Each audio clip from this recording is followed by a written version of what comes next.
बिस्मिल्लाहिर्रहमानिर्रहीम। Today's topic of discussion is gout pharmacology. आज के इस वीडियो के अंदर गाउट की फार्माकोलॉजी को कवर करने वाले हैं with the help of this flow chart. अगर आपको गाउट के बारे में कुछ नहीं पता तो आप हमारी वीडियो को देख सकते हो जेनेटिक्स के अंदर, क्योंकि जेनेटिक्स के अंदर जो न्यूक्लियोटाइड का मेटाबॉलिज्म होता है वहाँ पर हमने गाउट को काफ़ी अच्छे तरीके से कवर कर लिया था। जो गाउट के कॉजेज़ थे वो दो थे, प्राइमरी थे और सेकेंडरी थे, लेकिन हम उन इस वीडियो के अंदर इसको कवर नहीं करने वाले।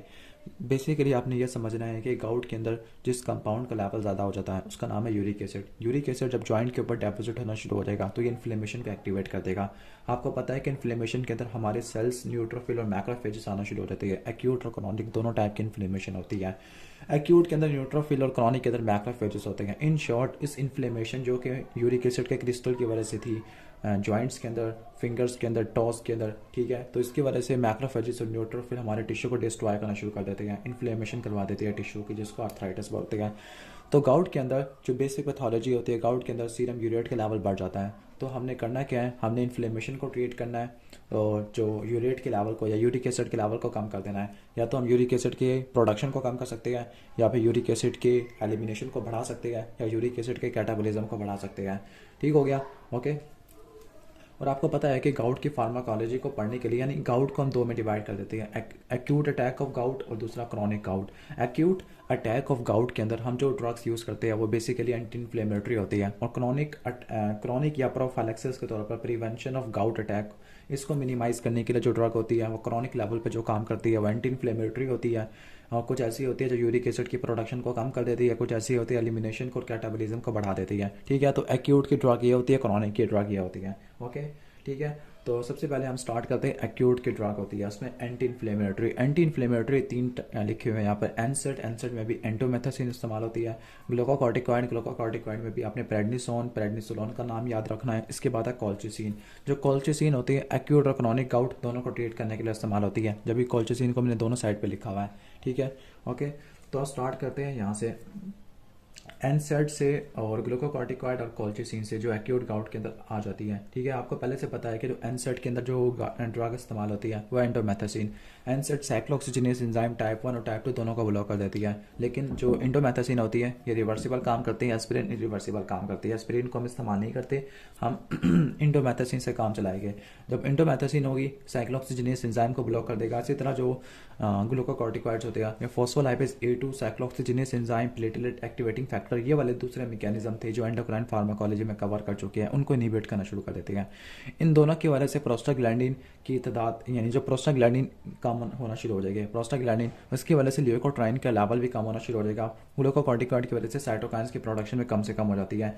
जबकि एनसेड की वजह से, यहाँ पे लिखा कि एनसेड की वजह से जो यूरिक एसिड की क्रिस्टल की फेगोसाइटोसिस होती है वो मिनिमाइज हो जाती है। तो ये इफेक्ट्स लिखे हुए हैं इनके, इंडोमेथासिन के, ग्लूकोकॉर्टिकॉइड के, और ये इनके मैकेनिज्म ऑफ एक्शन है, किस तरह से काम करते हैं एंजाइम को। अगर आप कोल्चिसिन की बात करते हैं, कोल्चिसिन ने माइक्रोट्यूबुल के असेंबली को ब्लॉक कर देना है। असल में जो कोल्चिसिन होती है माइटोटिक पॉइजन होती है, ये ट्यूबुलिन को माइक्रोट्यूब्यूल बनने से रोक देती है। ट्यूबुलिन के मोनोमर्स होते हैं उसको पॉलीमर में कन्वर्ट नहीं होने देती। जो ट्यूबुलिन प्रोटीन होती है ये सेल की डिवीजन में रिक्वायर होती है, मोटिलिटी के अंदर आ जाती है, और दूसरे प्रोसेसेस होते हैं। ठीक है, तो इसकी असेंबली को ब्लॉक कर देती है, माइटोटिक स्पिंडल है। कोल्चिसिन इनके जो इन्फ्लेमेटरी सेल है उनकी माइग्रेशन को ब्लॉक कर देती है, इनकी फेगोसाइटोसिस को मिनिमाइज कर देती है। इसके अलावा ल्यूकोट्राइन B4 जो कीमोटैक्सिस करवा देता है, इसकी प्रोडक्शन को भी कम कर देती है, फ्री रेडिकल की फॉर्मेशन को भी कम कर देती है। तो ये सारे इफेक्ट्स है और मैकेनिज्म ऑफ एक्शन माइक्रोट्यूब्यूल से आप निकाल लोगे। ठीक हो गया। अब जो एंटी इन्फ्लेमेटरी ड्रग्स है, एनसेड है, ग्लूकोकॉर्टिकॉइड है, इन्फ्लेमेटरी मीडिएटर की सिंथेसिस को ब्लॉक करके एक्यूट गाउट को ट्रीट करने के लिए इस्तेमाल हो जाती है। ठीक है, ओके। जबकि कोल्चिसिन होती है एक्यूट और क्रॉनिक दोनों लेवल के ऊपर काम आती है। लेकिन आपको ये भी बताता चाहूँ कि कोल्चिसिन मेडिटेरियन फीवर को भी ट्रीट करने के लिए इस्तेमाल होती है। मेडिटेरियन एक इलाके का नाम आपको पहले से पता है, उर्दू में पता नहीं क्या कहते हैं इसको, लेकिन फेमिलियल मेडिटेरियन फीवर को ट्रीट करने के लिए इस्तेमाल होती है। अब इसके अंदर क्या क्या साइन सिम्टम आते हैं, इसके अंदर मल्टीपल लेवल्स के ऊपर इन्फ्लेमेशन होती है, ओके। कि अगर लीवर की इन्फ्लेमेशन को हेपेटाइटिस बोलते हैं, पेरिटोनियम की इन्फ्लेमेशन को पेरिटोनाइटिस बोलते हैं, प्लूरा की इन्फ्लेमेशन को प्लूराइटिस बोलते हैं, जॉइंट्स की इन्फ्लेमेशन को आर्थराइटिस बोलते हैं, एबनॉर्मल प्रोटीन के एक्यूमुलेशन को अमाइलॉइडोसिस बोलते हैं। ठीक है, तो इस कंडीशन को बोलते हैं मेडिटेरियन फीवर, जिसमें फीवर तो हो गई होगा, ओके। तो इसको ट्रीट करने के लिए हम कोल्चिसिन भी इस्तेमाल कर सकते हैं। यानी कोल्चिसिन के 3 क्लिनिकल एप्लीकेशन होती है, acute gout, chronic gout and the Mediterranean fever. अब चलते हैं इनके टॉक्सिक इफेक्ट पर, क्योंकि आपको मैंने क्लिनिकल एप्लीकेशन बता चुका हूँ। ये भी बताता जो कि सारी की सारी ड्रग होती है ओरली और पारेंटली दोनों फॉर्म में अवेलेबल होती है। अगर इनके टॉक्सिटी को कवर करते हैं तो एनसेट की टॉक्सिटी को पहले मैं कवर कर चुका हूँ और आप उस वीडियो को देख लेना। इन सब की मैंने जो प्लेलिस्ट बनाई है वो है CVS फार्माकोलॉजी। तो CVS फार्माकोलॉजी के अंदर आपको ये सारी वीडियोस मिल जाएगा, क्योंकि इनका ताल्लुक ब्लड से ही होता है, इन्फ्लेमेशन वाला। तो जो इंडोमेथासिन की वजह से रीनल डैमेज हो सकता है, माइलो सेपरेशन हो सकती है, जबकि ग्लूकोकॉर्टिकॉइड का यूज़ करने की वजह से मल्टीपल इफेक्ट हो सकते हैं। यहाँ पे सिर्फ ने हाइपरग्लाइसीमिया लिखा हुआ है, लेकिन इसके अलावा आपको पता है कोचिंग सिंड्रोम में जो कुछ होता है वो आपने ग्लूकोकॉर्टिकॉइड के टॉक्सिटी के अंदर लिख लेना है। कोल्चिसिन की टॉक्सिटी की वजह से लीवर और रीनल डैमेज आ जाएगा, ठीक है, ये आ जाएगा कोल्चिसिन का। ठीक हो गया, तो ये हमने ड्रग कवर कर लिया एक्यूट गाउट। इसी तरह हमने कोल्चिसिन को पढ़ लिया क्रॉनिक गाउट के हवाले से भी। अब हम चलते हैं क्रॉनिक गाउट को ट्रीट करने वाली ड्रग्स एंटी इन्फ्लेमेटरी के अलावा, क्योंकि एंटी इन्फ्लेमेटरी में कोल्चिसिन आ जाएगा। अब कुछ ऐसी ड्रग्स होती है जो प्रोडक्शन को कम कर देती है, कुछ ऐसी ड्रग्स होती है जो एलिमिनेशन को बढ़ा देती है, कुछ ऐसी ड्रग्स होती है जो कैटाबॉलिज्म को बढ़ा देती है। तो जो प्रोडक्शन को कम कर देती है इसको भी हम दो में डिवाइड कर देते हैं, कुछ सिलेक्टिव होती है, कुछ नॉन सिलेक्टिव होती है, कुछ रिवर्सिबल होती है, कुछ रिवर्सिबल होती है, कुछ नहीं एक ही होती है। फिबॉक्सिस्टैट और यहाँ पे एलोपिरिनोल। आपको पता है कि जो एंजाइम होता है ज़ैंथीन ऑक्सीडेज, जो ज़ैंथीन ऑक्सीडेज एंजाइम हाइपोजेंथीन को पहले ज़ैंथीन के अंदर और फिर ज़ैंथीन को यूरिक एसिड के अंदर कन्वर्ट करवाता होता है, और इसी से यूरिक एसिड की प्रोडक्शन होती है प्यूरिन की कैटाबॉलिज्म के अंदर। लेकिन जब हम इस एंजाइम को ब्लॉक कर देंगे तो फिर इसकी प्रोडक्शन कम से कम हो जाएगा। जो फिबॉक्सिस्टैट होता है ज़्यादा सिलेक्टिव होता है, दूसरे एंजाइम को ब्लॉक नहीं करता, लेकिन जो एलोपिरिनोल होती है ये दूसरे एंजाइम को ब्लॉक करना शुरू कर देती है। ठीक हो गया, जो एलोपिरिनोल होती है ये प्यूरिन इनहिबिटर है, जबकि हम कह सकते हैं ये नॉन प्यूरिन इनहिबिटर होती है। ठीक है, जो एलोपिरिनोल होती है प्यूरिन और पैरामिडिन के दूसरे एंजाइम को ब्लॉक करना शुरू कर देती है, लेकिन फिबॉक्सिस्टैट दूसरे एंजाइम को ब्लॉक नहीं करती। जब भी मैंने यहाँ पे वर्ड लिखा हुआ सिलेक्टिव रिवर्सिबल। ठीक हो गया, जो एलोपिरिनोल होती है पहले कन्वर्ट होती है ऑक्सीपिरिनोल में, जिसको एलोजेंथिन बोलते हैं, और इसको कन्वर्ट कराने वाला एंजाइम ही ज़ैंथीन ऑक्सीडेज होता है, और फिर ज़ैंथीन ऑक्सीडेज को इनहिबिट करना शुरू कर देती है। तो हम इसको सुसाइड इनहिबिटर भी बोल देते हैं, किसको, एलोजेंथिन को, एलोपिरिनोल को। एलोपिरिनोल को इनहिबिटर बोलेंगे। इसके अलावा आपको ये भी पता है कि जो ज़ैंथीन ऑक्सीडेज एंजाइम होता है ये मार्केप्टोपिरिन और एज़ेथियोपिरिन इनको मेटाबोलाइज करवाता होता है। ठीक है, और मार्केप्टोपिरिन आपने पढ़ा होगा एंटी कैंसर ड्रग वाले चैप्टर के अंदर। ठीक हो गया, तो इनको मेटाबोलाइज करवा देता है कौन, ज़ैंथीन ऑक्सीडेज। लेकिन जब xanthine oxidase enzyme oxidase enzyme inhibit हो जाएगा तो 6 मार्केप्टोप्यूरिन और एज़ेथियोपिरिन का मेटाबॉलिज्म इनहिबिट हो जाएगा। ठीक है, जब इनका मेटाबॉलिज्म इनहिबिट हो जाएगा तो इनकी हाफ लाइफ भी बढ़ जाएगा। तो मैंने ये चीज़ यहाँ पे लिखी हुई है MP और AP। ठीक हो गया, ओके। तो पहली चीज़ तो ये हो गई है, और आपको पता है कि फिबॉक्सिस्टैट की वजह से लीवर का, GIT का और अपसेट हो सकता है, हेडेक वगैरह हो सकता है, जबकि एलोपिरिनोल की वजह से GIT अपसेट हो सकता है, वेसल्स की इन्फ्लेमेशन है, न्यूरॉन की इन्फ्लेमेशन है, बोन मैरो के सेपरेशन तक हो सकती है। ठीक हो गया, तो ये इन वजह से आ सकती है। नॉर्मली ये जो ड्रग होती है ये क्रॉनिक गाउट को ट्रीट करने के लिए इस्तेमाल होती है। इनको हमेशा कम्बिनेशन के फॉर्म में देते हैं, ठीक है, कोल्चिसिन के साथ मिला के, या non steroidal anti inflammatory drugs, क्योंकि इनका एक एक्यूट अटैक आ जाता है। नॉर्मली ये ड्रग होती है शुरू में तो ये गाउट को प्रेसिपिटेट करना शुरू कर देती है, लेकिन बाद में आके ये ड्रग क्या करना शुरू कर देती है, बाद में ये ड्रग आके गाउट को इनहिबिट करना शुरू कर देती है। इसकी वजह क्या होती है मैं आपको बताता हूँ बाद में।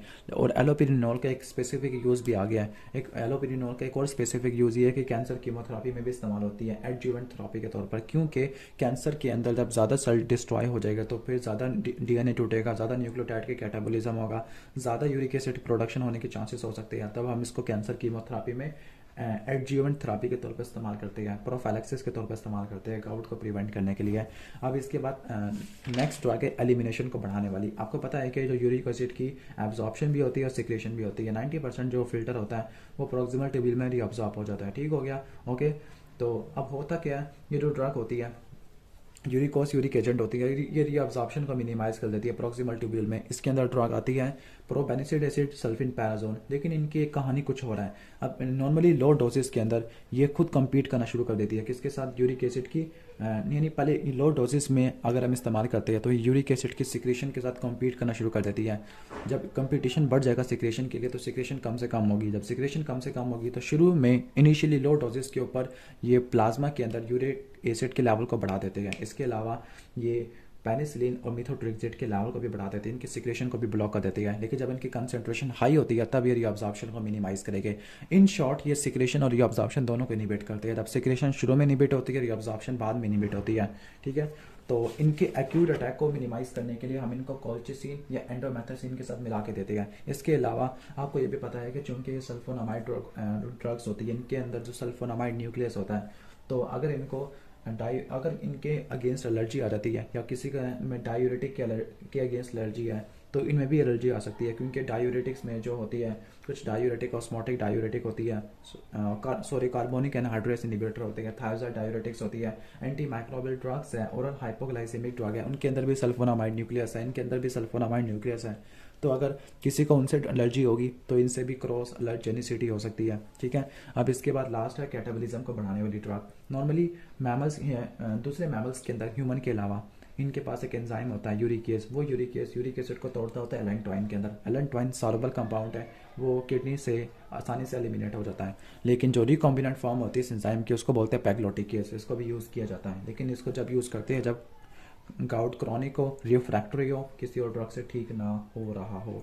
नॉर्मली इसको हम प्रोफाइलेक्सिस के तौर पर भी इस्तेमाल कर सकते हैं इन कॉम्बिनेशन विद एनसेट और कोल्चिसिन। ठीक हो गया, तो ये हो गया गाउट फार्माकोलॉजी। अब इस चैप्टर का एक ही पार्ट रह गया है, वो है एंटी रियोमेट्रिक ड्रग्स है, तो उसके ऊपर एक स्पेसिफिक अलग से वीडियो बना लेंगे। अगर आपको ये वीडियो अच्छी लगी है तो वीडियो को लाइक कर देना, चैनल पर नहीं तो सब्सक्राइब कर देना। ऐसे वीडियो बनाने के लिए काफ़ी ज़्यादा मेहनत लगती है, तो please 1 like and 1 subscribe, please please.